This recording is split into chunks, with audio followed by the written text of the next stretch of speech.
Press to begin. Slightly sober note, unfortunately, has just been announced, the passing of Ralph Baer. That's a name you don't recognize. I think he's been given the accolade of being the father of the video game. It was him on the hardware side, of course, the man who helped to kickstart the entire home video game industry, creating the world's first console, has unfortunately passed at his home.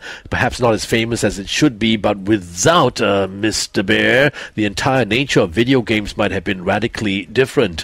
In 1972, his Magnavox Odyssey went on sale in the US 3 years before. If you can get your hands on a 72 Magnavox, it's worth literally close to $1 million. Atari's home version of Pong was among the first games played on it. It only worked in black and white, but you wouldn't have thought it was anything special not to have color, because until color consoles became the norm, this was everything you could ever want.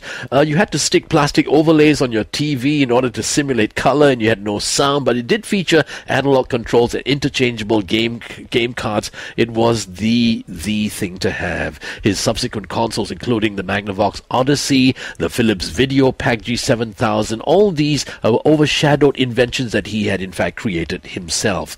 As a result, and although he also created iconic 70s electronics for Milton Bradley, he subsequently went on to have very little direct involvement in the video games industry, and not a lot of recognition as well. The entire Game Central salutes him and dread to think where they'd be without the legacy of Mr. Baer. Mr. Baer, of course, Ralph Baer, the father of the video game console, passes at his home at the age of 92. That is your Tech Minute. Time for Shelley's book. Computer accessed.